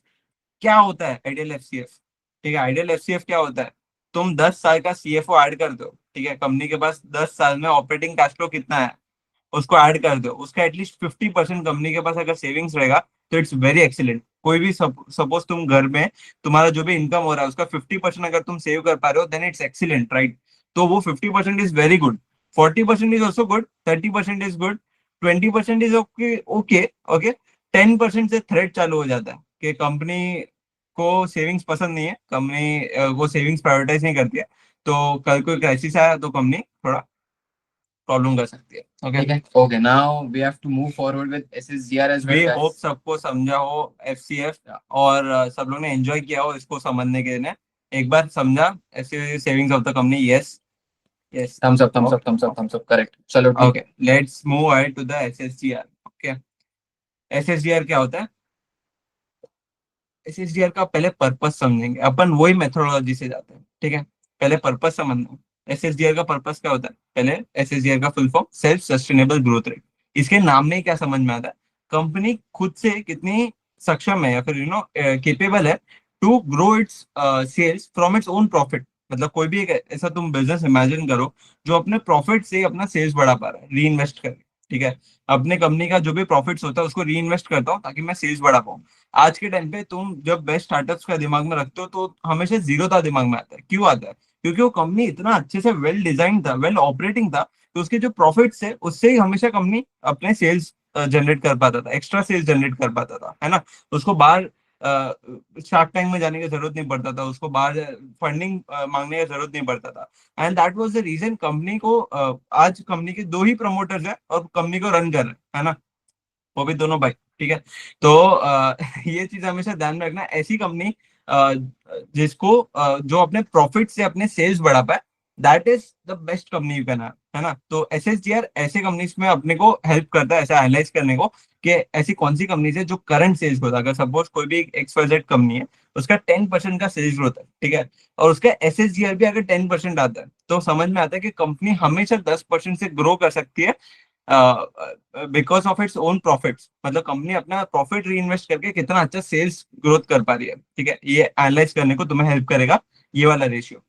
ये एक तरीके से रेशियो तुम्हें हेल्प भी करता है ये समझने के लिए फ्यूचर में कंपनी विदाउट, अगर एक्सटर्नल डेट नहीं लिया, फिर कोई एक्सटर्नल वर्ल्ड न्यूज नहीं हुआ, कुछ भी नहीं हुआ, तो फिर कंपनी कौन से रेट पे ग्रो कर सकती है खुद से, है ना। ये चीज एक फ्यूचर तुम्हें दिखा सकती है थोड़ा कि कंपनी के पास कैपेबिलिटीज या पोटेंशियल कितना है खुद के सेल्स को ग्रो करने के लिए बाहर से लोन लिए बिना।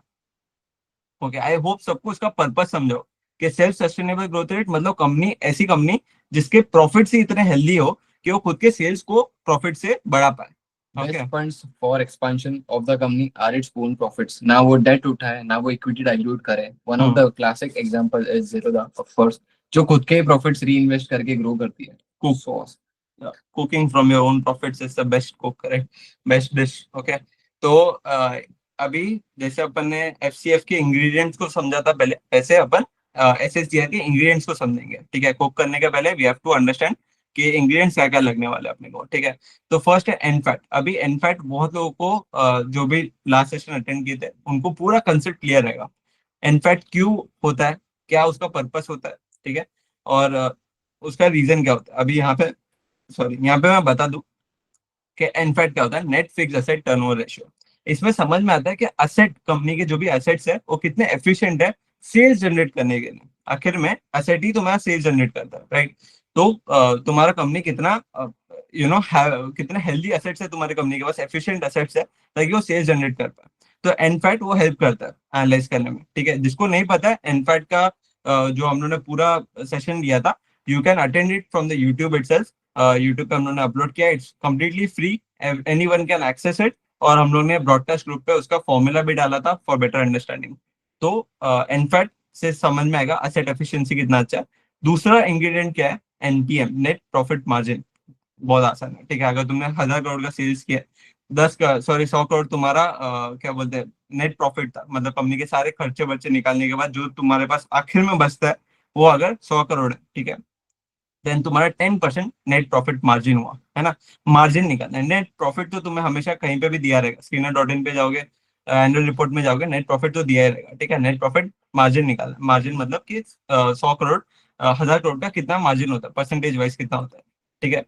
तो उससे क्या पता चलेगा कंपनी का पहले एसेट एफिशिएंसी कितना अच्छा है, एसेट एफिशिएंसी के बाद कंपनी प्रॉफिट कितना सस्टेन कर पा रहा है वो समझ में आएगा। अभी थर्ड इंग्रेडिएंट क्या है, थर्ड इंग्रेडिएंट है DPR, dividend pay out ratio. अभी जो भी प्रॉफिट्स आया कंपनी को, नेट प्रॉफिट आया, ठीक है, उसमें से डिविडेंड डिस्ट्रीब्यूट होता है। बहुत सारी कंपनीज तो में डिविडेंड तो पता ही है ना कि कंपनी कोई भी एक दो तीन जो भी इन्वेस्टर्स रहेंगे उनको डिविडेंड डिस्ट्रीब्यूट करता है अपना, ठीक है। तो अभी जो भी मैंने अगर डिविडेंड डिस्ट्रीब्यूट कर दिया, उसके बाद जो मेरे पैसे बचते हैं कंपनी के पास, नेट प्रॉफिट पे से डिविडेंड निकाल दिया, उसके बाद जो पैसे बचते हैं वही री इन्वेस्ट कर सकता हूँ असेट खरीदने के लिए, एक्सपेंशन करने के लिए, है ना। डिविडेंड वाले पैसे तो नहीं खरीद सकता हूँ। काफी सारी कंपनीज का डिविडेंड नहीं देती है या फिर बोलते हैं डिविडेंड बहुत कम देती है, ठीक है, तो उनका हमेशा डीपीआर रेशियो अच्छा हेल्दी रहेगा क्योंकि उनका री इन्वेस्टमेंट बहुत ज्यादा हो रहा है बिजनेस के अंदर। ओके। तो ये चीज DPR, what is dividend pay out ratio, ठीक है, मतलब कि डिविडेंड निकालने का, डिविडेंड देने के बाद कंपनी के पास कितने प्रॉफिट्स बच रहे हैं। अभी कहने सिर्फ मैं इंग्रेडिएंट समझा रहा हूँ, इसको कहाँ से ढूंढना है, कैसे ढूंढना है, कैसे कैलकुलेट करना है, ये सब आगे समझेंगे। पर I hope everyone is with me to understand this ratios first. Okay. In fact समझा, असेट का एफिशिएंसी मालूम पड़ेगा, नेट प्रॉफिट समझा, प्रॉफिट का सस्टेनेबिलिटी मालूम पड़ेगा, प्रॉफिट निकलने के बाद समझेगा कि डिविडेंड देने के बाद कंपनी के पास कितना पैसा बच रहा है, ठीक है, ताकि वो री इन्वेस्ट कर पाए अपने बिजनेस के अंदर। Okay. Fourth, again depreciation, depreciation wear and tear of assets, इसको हमेशा कंसिडर करना पड़ेगा। क्योंकि कुछ भी हो, इनफैक्ट जहाँ आता है या फिर बोलते हैं ना जहाँ फिक्स एसेट्स आते हैं वहाँ पे डेप्रिसिएशन आना इंपॉर्टेंट है अकाउंटिंग लैंग्वेज में बोले तो।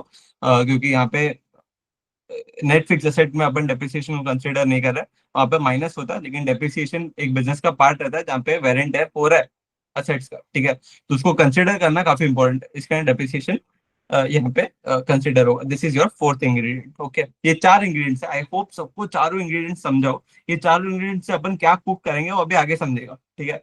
जब हम फॉर्मूला में इसको क्यूरेट करेंगे और इसका मीनिंग समझेंगे फॉर्मूला से, कि क्या डिराइव हो रहा है अपने पास। ओके, ये चारों चीज समझा। पहले एनफैट क्या होता है, एनपीएम क्या होता है, डीपीआर क्या होता है और डेप्रिसिएशन क्या होता है। अगर समझा तो थम्स अप दो। पर्पस समझा, ऐसी कंपनीज ढूंढनी है जो अपने प्रॉफिट से सेल्स जनरेट कर पाए, ठीक है, एक्सटर्नल फंड्स का जरूरत नहीं पड़े, सेल्फ सस्टेनेबल हो। ओके, फॉर्मूला ऑफ एसएसजीआर पे जाता है, ठीक है। ये बहुत लोग बोलेंगे खपा मत बता मेरे को फॉर्मूला क्या है, ठीक है। एसएसजीआर का फॉर्मूला ये होता है एन फैट जो तुमने ढूंढा इंटू एनपीएम, ठीक है, इंटू 1 - डीपीआर। 1 - डीपीआर कंफ्यूज मत हो, कोई हार्ड लैंग्वेज नहीं है।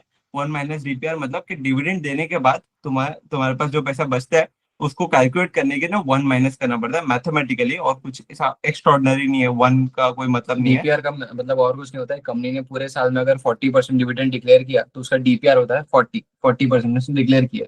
1 - 40% करने के बाद आपको क्या मिलता है? 60% मिलता है, राइट। 60% उसने रिटेन किया, 100 करोड़ का प्रॉफिट किया, 40 करोड़ उसने डिविडेंड डिक्लेयर किया, बचा कितना? 60 crore. 60 crore is unrealised. Right, तो वो री इन्वेस्ट करने वाला है। करेक्ट, हाँ, री राइट, री इन्वेस्टमेंट। इन्वेस्टमेंट करने वाला है। अभी minus depreciation. Depreciation in percentage, ठीक है। कैसा होता है अभी एक एक चीज को कैसे कैलकुलेट करना होता है, वो हम लोगों ने चारों इंग्रेडिएंट्स का कैलकुलेशन समझा है, ठीक है। एनफैट को कैसे कैलकुलेट करना होता है, सेल्स को डिवाइड करके लास्ट 2 साल का। ये अगेन थर्ड सेशन जिसने अटेंड किया था उसको बहुत इजीली समझेगा कैसे कैलकुलेट करना होता है। तुम्हें नहीं पता है तो एक बार ब्रॉडकास्ट ग्रुप पे जाके पीपीटी जो हमने शेयर किया उसके अंदर चेक करो, उसके अंदर एन फैट को ठीक से इन डेप्थ समझा है, और उसको कैसे कैलकुलेट करना होता है वो भी इन डेप्थ समझा है हम लोग ने, ठीक है। तो sales divide by average of net fix assets of last 2 years, मतलब मैं 23 और 24 में जो भी फिक्स एसेट लिए थे उसका एक एवरेज निकलता है, वो डिवाइड होता है सेल्स से, ठीक है। तो the sales divide by net fix assets of last 2 years. This is my NFAT का फॉर्मूला। ओके, नेट प्रॉफिट को क्या, नेट प्रॉफिट जैसे मैंने एक हाइपोथेटिकल एग्जांपल में समझा कि अगर मैंने 1000 करोड़ का सेल्स किया है, 100 करोड़ का मेरा नेट प्रॉफिट है, तो मेरा 10% नेट प्रॉफिट मार्जिन निकला, ठीक है। 10% नेट प्रॉफिट मार्जिन मतलब कि मेरा नेट प्रॉफिट सेल्स के मामले में कितना इन परसेंटेज है वो निकालना, ठीक है। This is the most easiest one. Net profit minus dividend pay out, मतलब अगर सपोज मैंने 100 करोड़ का नेट प्रॉफिट किया, ठीक है, लेकिन मैं उसमें 50 करोड़ डिविडेंड में दे देता हूँ, तो मेरे पास 50 करोड़ का डिविडेंड पे आउट बचा, बरोबर डिविडेंड है ना। अनरियलाइज्ड। डिविडेंड पे आउट बचा, अभी वो पैसों को मैं री इन्वेस्ट कर सकता हूँ, right. That is my retained money, right. That is something I can री इन्वेस्ट इन माई बिजनेस। जो मैं डिविडेंड दे चुका हूँ वो तो मैं री इन्वेस्ट नहीं कर सकता हूँ, राइट। तो नेट प्रॉफिट के बाद नेट प्रॉफिट जो भी निकलता है उसी से मैं अपना डिविडेंड डिस्ट्रीब्यूट कर सकता हूँ, है ना। तो नेट प्रॉफिट को मैं माइनस करता हूँ डिविडेंड पे आउट से। ओके, फिर मेरा डीपीआर निकलेगा। ओके, नेट प्रॉफिट मतलब डिविडेंड पे आउट रेशियो निकलेगा, एक जो भी 50%, 40%, 30%, 10% जो भी रहेगा। Okay, depreciation in percentage of net fix asset. अब ये थोड़ा ट्रिकी है, मतलब हाइपोथेटिकल समझने को डिफिकल्ट पड़ेगा, लेकिन आगे हम लोग ने एग्जांपल के साथ समझाया तो तब समझ ही जाएगा इजीली। डेप्रिसिएशन इन परसेंटेज क्या होता है कि अगर सपोज नेट फिक्स एसेट है तुम्हारा 1000 करोड़ का, ठीक है, डेप्रिसिएशन तुम्हें 100 करोड़ का लगा, ठीक है। अगेन तुम्हारा 10% का डेप्रिसिएशन होगा, राइट। तो उसको बस परसेंटेज टर्म में लेना है। डेप्रिसिएशन तो हमेशा तुम्हें प्रॉफिट एंड लॉस अकाउंट में दिख जाएगा, ठीक है। तो that is not the tricky part.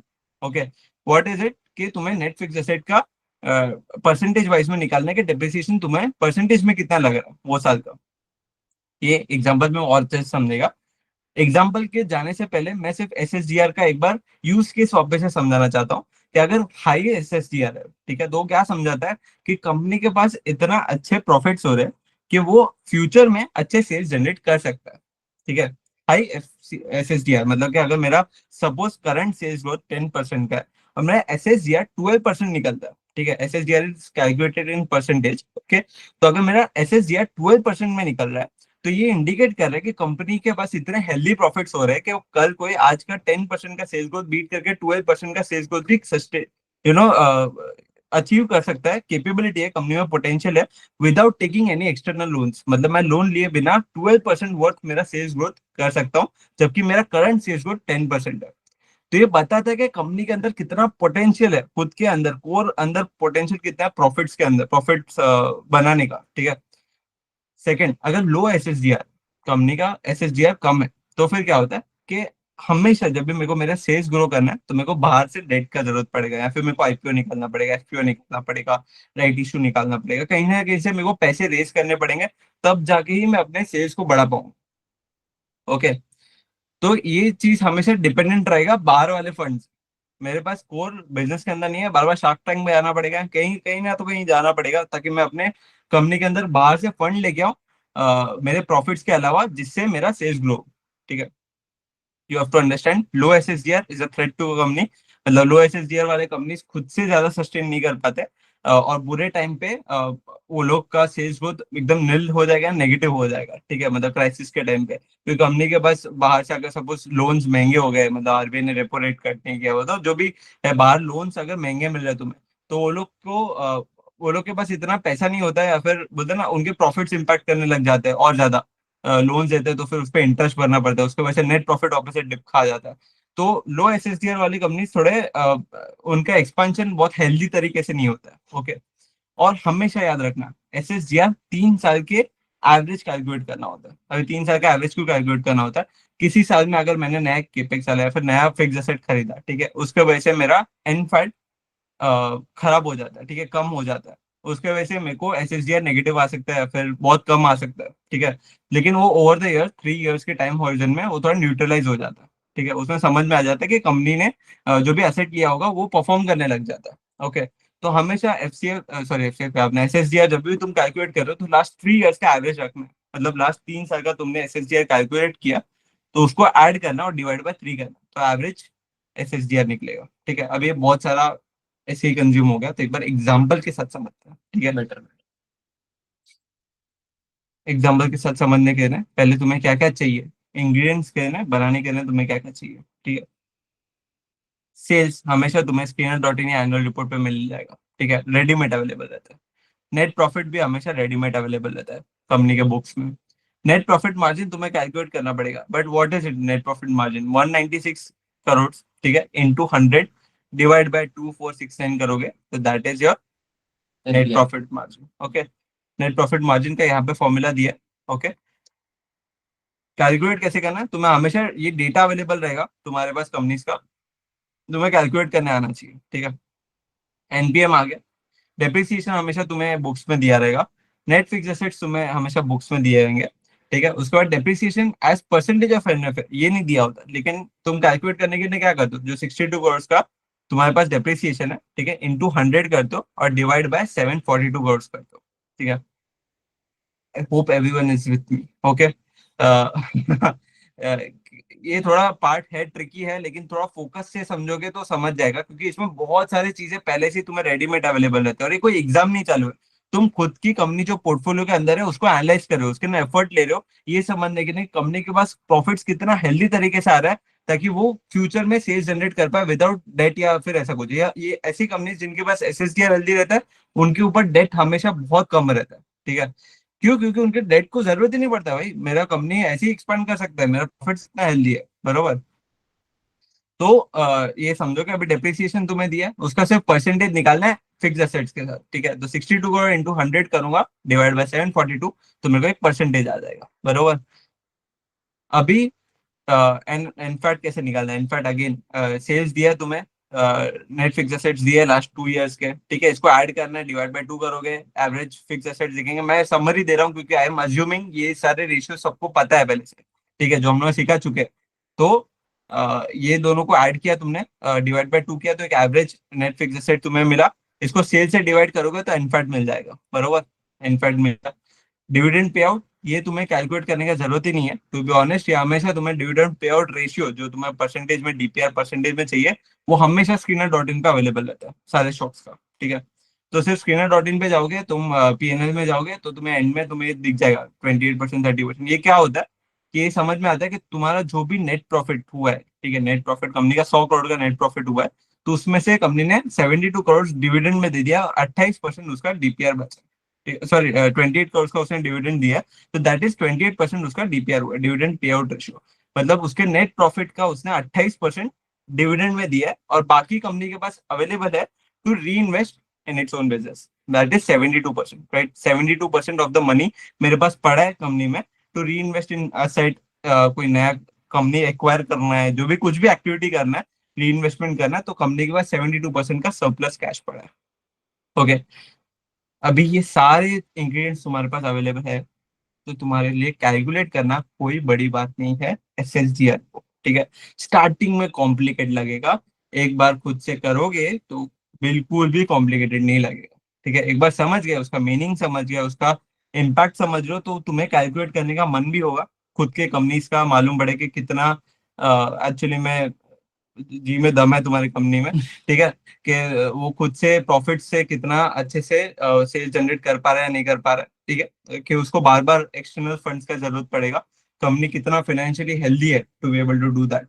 और ये चीज से तुम्हें ये भी समझ में आएगा कि कंपनी का फ्यूचर सेल्स कितना अच्छा हो सकता है। ठीक है, फ्यूचर सेल्स तुम्हें पता लग रहा है तो और क्या चाहिए, इससे बड़ा मोटिवेशन और क्या चाहिए। ठीक है, हमेशा देखते हो ना क्वार्टर रिजल्ट में, अरे ये कंपनी का सेल्स ग्रोथ इतना अच्छा था, ये था। बड़े लोग ये सब रेशियो से समझ जाते हैं कि कंपनी का सेल्स ग्रोथ एक्चुअली में कितना ग्रो कर सकता है, कितना पोटेंशियल है ग्रो करने का। ठीक है, तो आई होप सबको एसएसजीआर का कैसे कैलकुलेशंस होता है वो समझा। अभी अपन इसको रियल लाइफ में भी कैलकुलेट करके दिखाएंगे, ऐसे नहीं कि अपन यहाँ पे क्लोज कर रहे हैं पिक्चर।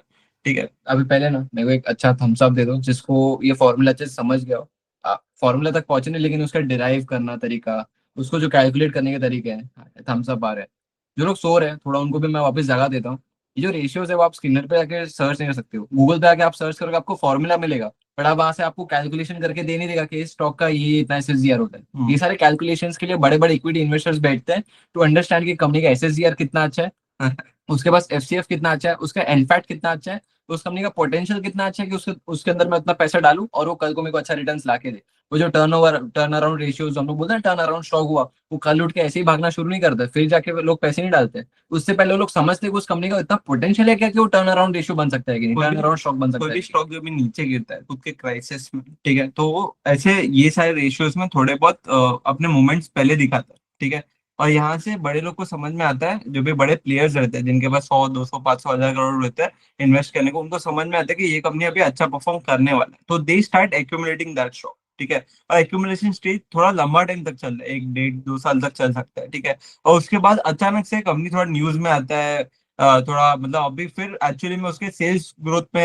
इम्पैक्ट दिखने लगता है कि अच्छा कंपनी के पास एसएसडीआर तो 35% का था, लेकिन कंपनी सेल्स ग्रो कर नहीं पा रही थी। ठीक है, और जैसे ही करने लगी, ठीक है, तो 30-35% का सेल्स होता है, फिर बहुत सारे रिटेल इन्वेस्टर्स या फिर ऐसे इन्वेस्टर्स जो स्पेकुलेशन के ना, उनके नजर में आता है और वो लोग फटाक से स्टॉक प्राइस को ऊपर लेके जाते हैं। तो अपने को कभी भी स्टॉक प्राइस पर फोकस नहीं करना है, अपने को ऐसे कंपनीज पे फोकस करना है जिनके अंदर एक अंदर ऑपरेशनल एफिशिएंसी इतना अच्छा है जो आगे जाके कभी भी ऊपर जा सकते हैं। ठीक है, और ऐसे कंपनीज जिनका एसएसजीआर हेल्दी होता है, वो क्राइसिस के टाइम पे भी खुद के सेल्स को सस्टेन कर पाते हैं, क्योंकि उनको बाहर से डेट लेने का जरूरत नहीं पड़ रहा है। मतलब इकोनॉमी गया भाड़ में, ठीक है, कितना भी खराब चल रहा हो, ठीक है, मेरा शायद आज के टाइम पे सेल्स बिक नहीं रहा हो, पर मेरे पास पोटेंशियल तो है कि कल वापस से अगर मेरे इंडस्ट्री में ग्रोथ आई, ठीक है, मेरे इंडस्ट्री में डिमांड वापस से रिज्यूम होता है, तो उस पीरियड में मेरे पास कंपनी का प्रॉफिट ही इतने अच्छे निकल रहे हैं कि मैं हमेशा से उसको री इन्वेस्ट करके बूस्ट कर सकता हूँ अपने प्रॉफिट्स को। ठीक है। आज अभी जितने भी क्लाइंट्स बैठे हैं, हम्म। जिनका फोकस आगे पीछे हुआ हो या फिर थोड़े फॉर्मूलाज में अटक गए हो, या फिर उनको लग रहा हो कि यार इतना कैलकुलेशन कौन करेगा कैसा करेगा, मार्क माय वर्ड्स, यहाँ से मैं वो एक ऐसा लैंग्वेज यूज कर रहा हूँ जो थोड़ा डिफिकल्ट काफी लोगों को लगता है मोटिवेशन हो गया, but being very honest with you guys, ये जो कैलकुलेशन जो करते हैं ना उनको समझ आता है कंपनी का रियल पोटेंशियल, वर्सेज जो लोग खाली स्पेकुलेशन करते हैं कि नहीं कंपनी इतना भाग सकता है, ये हो सकता है, उनको कैलकुलेशंस पूछोगे उनके पास कुछ नहीं होगा। You guys might have these kind of calculations that can back your strategy, क्या ये बॉस इस वजह से भाग सकता है। सिर्फ दैट चार्ट गिव्स यू देख के। मोटिवेशन एंड कॉन्फिडेंस कि हाँ भाई ये जा सकता है उतना, हाँ ठीक है चार्ट देखा उतना रिवर्स ट्रेंड खाया ये वो, टेक्निकल्स में बहुत लोग उल्लू बनते हैं, अच्छे अच्छे लोगों की स्ट्रैटेजी फेल जाती है। फंडामेंटल्स में you back the numbers, you check the numbers, इसमें आप बड़े इन्वेस्टर्स घुसते हैं, और, वो ये सारे और इन्वेस्टमेंट चार्ट चेक कैसा करते है, चार्ट हर दिन ऊपर नीचे होता है ना।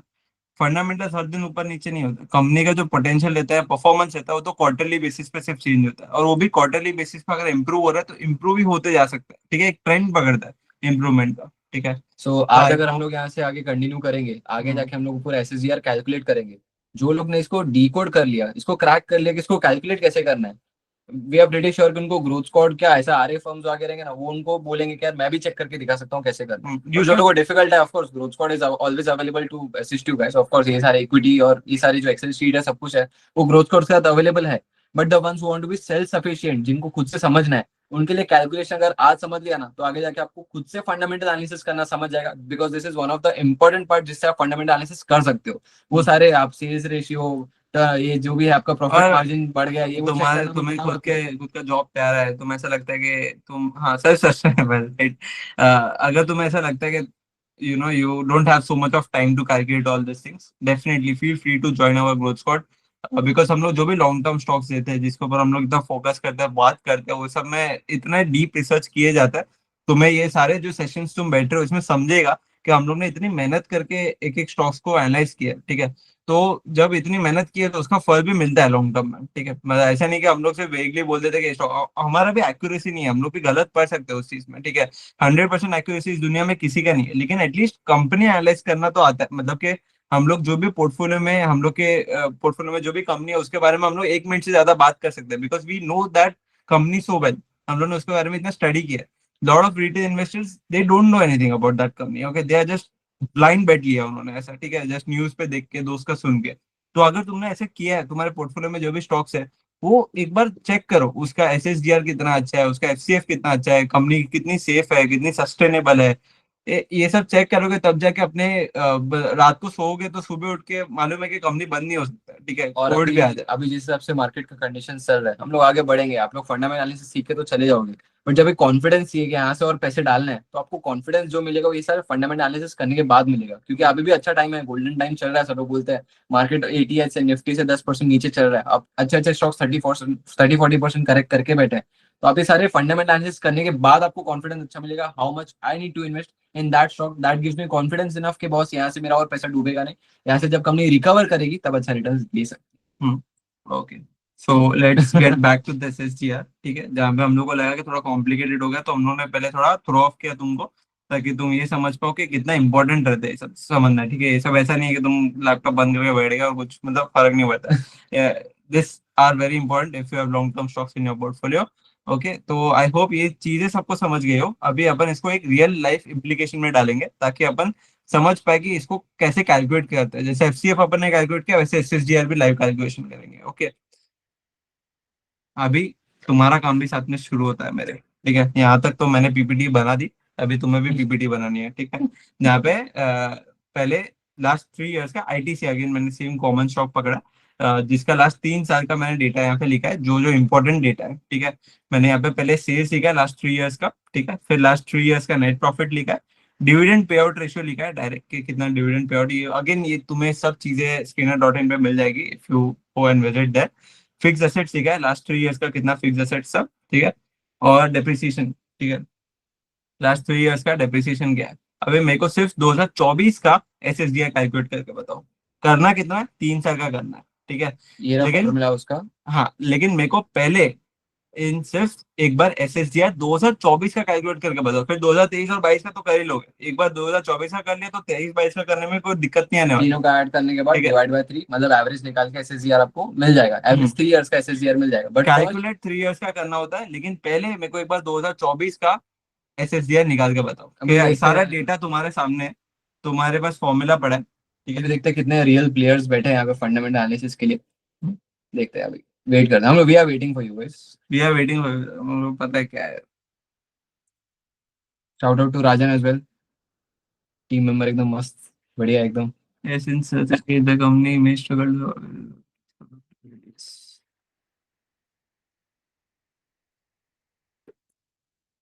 आज तो कोर मेंबर्स भी एक्टिव है, राजन एक्टिव हो गए। ओके। स्क्रीन नहीं दिख रहा है, वो अभी दिख रहा है। Aditya ji, we are waiting for your answer guys, let's see, take your time, it's 5 minute ले फाइन, लो। हाँ, 2 मिनट लो, 5 मिनट लो। How can we calculate NFAT, NFAT का कैलकुलेशन बहुत इजी है, सेल्स अपॉन एवरेज एनफैट, मतलब इस साल का और माइनस एवरेज एनफैट, मतलब इस साल का प्लस लास्ट ईयर का फिक्स एसेट डिवाइड बाय 2। ये रहा आपका एनफैट का फॉर्मूला। एसएसडीआर का फॉर्मूला यहाँ पे लिखा है, NFAT into NPM into 1 - DPR minus depreciation percentage. In percentage calculate कर रहे हो क्या, कैसा हम लोग का वेट कर रहे हो। जो वेट कर रहा है वो थम्स अप नहीं देगा। With this even the business future and prospects are important, right? Yes, of course, those are important. लेकिन कैसा है कि एक बार मैनेजमेंट कुछ बता के चले जाता है कॉन कॉल्स में कि अरे हम लोग ऐसे ग्रो करेंगे, ऐसे ग्रो करेंगे, ये सारे नंबर से समझ में आता है कि वो जो भी वो बोल रहे हैं वो बैक कर सकते हैं कि नहीं कर सकते। मतलब खुद के शब्द को बैक करने के लिए इतने हेल्दी नंबर्स भी चाहिए ना। कोई अगर मैनेजमेंट आके बोल रहा है कि हम लोग नेक्स्ट फ्यू क्वार्टर्स में बहुत तगड़ा एक्सपेंशन करने वाले हैं, ठीक है, लेकिन अगर कंपनी का एसएसडीआर नहीं है तो इट इज एविडेंट कि कंपनी को एक्सपेंशन करने के लिए डेट लेना पड़ेगा, ठीक है। तो ये भी समझो कि वो एक्सपेंशन करने के पहले कंपनी डेट लेगा, ठीक है, फिर जाके एक्सपेंशन कर पाएगा। और जैसे असेट लेता है तो तुरंत थोड़ी ना कुछ रिजल्ट दिखता है, तो क्वार्टर रिजल्ट कुछ क्वार्टर्स के लिए खराब आ सकता है। तो ये सब एनालाइज करने से पहले अगर नंबर्स बैकअप रहेंगे, अगर ऐसा कंपनी का मैनेजमेंट ये थ्रो करता है कि नहीं हम लोग अभी बहुत अच्छा खासा एक्सपेंशन करने वाले हैं, जिनका एसएसडीआर बहुत ही हेल्दी है, ठीक है, तो उस केस में I think it is very evident कि इन्वेस्टर्स बहुत कॉन्फिडेंट फील करेंगे अपना पैसा डालने के लिए, ठीक है। आई होप सब लोग को इनफैक्ट 2.64 आया हो गाइस, 2.64 इनफैक्ट। इनफैक्ट आया 2.64। गिव मी थम्स अप अगर आया होगा तो। क्या वेट कर रहा है कि नहीं, अपना ही वेट कर रहे लोग। आ रहा है ओके, इनफैक्ट आ गया, ठीक है। फिर एनपीएम, नेट प्रॉफिट मार्जिन, ठीक है, सिंपल है। नेट प्रॉफिट और सेल्स का कैलकुलेशन है। नेट अभी कर प्रॉफिट रहे हैं हम लोग तुम्हारे साथ ही। 29% आया कि नहीं एनपीएम। 20,751 इंटू 100 डिवाइड बाय 7866, 29.28% आया होगा। 29% राउंड ऑफ 29% आया होगा, राइट। एनपीएम आया होगा 29%, करेक्ट।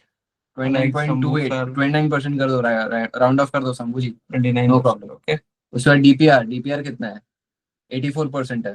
1 माइनस डीपीआर करना है, 1 माइनस 84 करोगे कितना आएगा? 16, 0.16 आया, राइट, 0.16, करेक्ट।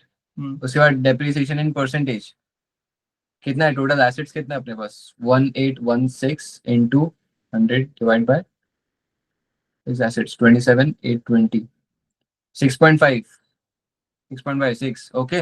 कैलकुलेट कर लेते हैं एसएसडीआर सब लोग साथ में अभी। रेडी? चलो ठीक है। 5.5% इज योर एसएसजीआर कैलकुलेशंस देख लो गाइस। फॉर 2024। ओके 2024 का है, अगर तुम एवरेज निकाल रहे हो लास्ट 3 इयर्स का तो अलग आएगा। ये 2024 का, 2023 का ज्यादा आ सकता है, सेल्स बहुत ज्यादा होगा तो उस हिसाब से, एसेट के हिसाब से, एनफैट के हिसाब से, एनपीएम के हिसाब से डिफरेंट आएगा तुम्हारे कैलकुलेशंस। तो हमेशा निकालना 3 साल का एवरेज है, 1 साल का नहीं। हम लोगों ने सिर्फ पर्पस, मतलब लर्निंग पर्पस के लिए 1 साल का निकाला है, ताकि तुम 1 साल का निकाल सकते हो तो तुम 3 साल का भी निकाल सकते हो, ठीक है। जिनको आया है 5.56% के आसपास, मतलब अगर तुमने राउंड ऑफ करके 5.5 को 6% लिखा है then it is right, okay, it is a correct answer. The 5.5, can you show the formula फिर से? एनफैट यहाँ यहाँ पे पे लिखा लिखा है, है एनफैट इनटू एनपीएम इनटू 1 माइनस DPR minus depreciation percentage equals to. Tanushree Gupta, आपको 5.5%, I hope round off NFAT, NPM NFAT वाला। एनपीएम और एनफैट वाला, एनफैट का कुछ नहीं, sales upon average fix assets, average fix assets मतलब इस साल का माइनस पिछले साल का फिक्स एसेट्स डिवाइड बाय 2, उसको पूरे को डिवाइड करना है सेल्स के साथ। ओके 5.72% हो सकता है, क्योंकि हम लोग ने एनपीएम को राउंड ऑफ किया था, तो सब लोग ने अलग तरीके से राउंड ऑफ किया रहेगा, किसी ने 30% किया रहेगा, किसी ने 29% किया रहेगा। तो उस हिसाब से 0.2 का 0.1 का फर्क आ सकता है, but the main point is के आईटीसी का एसएसडीआर है, इट इज एन पॉजिटिव एसएसडीआर। और लास्ट ईयर का उसका जो सेल्स ग्रोथ था वो एक्चुअली माइनस में था, ठीक है। कंपनी ने -0.07% सेल्स ग्रोथ डाला है, ठीक है। उसके मुकाबले उसका एसएसडीआर हेल्दी है, मतलब कि कंपनी अगर फ्यूचर में, मतलब 2025 के दिन है, चाहे तो उसके पास पोटेंशियल है कि वो 5.5% से ग्रो कर सकती है, ठीक है। That is our indication. इससे समझ में आता है कि वो 2025 में 5.5% से सेल्फ सस्टेनेबल है, विदाउट कोई लोन लिए, विदाउट कोई बाहर के सोर्सेज से, रिसोर्सेज से, खुद से 5.5% से ग्रो कर सकते हैं। अभी यहाँ पे मैं सोने पे सुहागा क्या डालूं, एक कोई ऐसा कंपनी रहेगा जिसका एसएसडीआर 5.5% है, ठीक है, कंपनी के ऊपर ज्यादा डेट नहीं है, तो कंपनी क्या कर सकता है, कंपनी लोन लेके वो 5.5% से 10% से भी ग्रो कर सकता है, ठीक है। थोड़ा सा लोन लेके, एकदम एक्सटेंसिव लोन नहीं कि जिससे उसका डेट टू इक्विटी खराब हो जाए, लेकिन थोड़ा सा लोन लेके वो अपना एसएसजीआर या फिर बोला जो सेल्फ सस्टेनेबल ग्रोथ रेट है उसको भी बीट कर सकती है। उसके पास रूम रहता है ऐसे कंपनीज के पास जिनका एसएसजीआर नेगेटिव रहता है। वो कंपनी के पास यूजुअली पहले से ही इतना ज्यादा डेट रहता है कि कंपनी नया डेट नहीं ले पाती है, ओके। आई होप सबको समझा और एवरीवन एंजॉयड कैलकुलेटिंग दिस। क्या ये स्ट्रीम यूट्यूब पर पोस्ट होगा? मुश्किल है। देखते हैं। प्रतीक जी। देखते हैं, क्योंकि वी डाउट यहाँ पे हम लोग का जो भी रिकॉर्डिंग हो रहा है वो इतना स्मूथली हो रहा है कि नहीं, बिकॉज हम लोग को 2-3 एरर्स आए बीच में, which we think can make a difference. लेकिन हम लोग जो भी पीपीटीज है, ये सारे पीपीटीज ब्रॉडकास्ट ग्रुप पे शेयर कर देंगे, ताकि सब लोग को रिवीजन रहे फॉर्मूलाज का, एग्जाम्पल्स का, मीनिंग का, पर्पस का। ओके। तो भाई दोनों तब आए, हार्ड एंड किशन भाई एक नंबर। ठीक है guys, okay. I think with this we have concluded today's whole session. I hope everyone understood what's NFAT, what's FCF, what's SSDR, because these kind of ratios help you to understand कि एक fundamental analysis कैसे करना है एक अच्छी company का, जिसमें बड़े बड़े प्लेयर्स इन्वेस्ट करते हैं, ये सारे रेशियोज कैलकुलेट करके। And moving ahead, please ask your doubts. यहाँ पे जो भी डाउट्स है, we are here to help you guys. बहुत डाउट्स हो सकते हैं, वी फील, प्लीज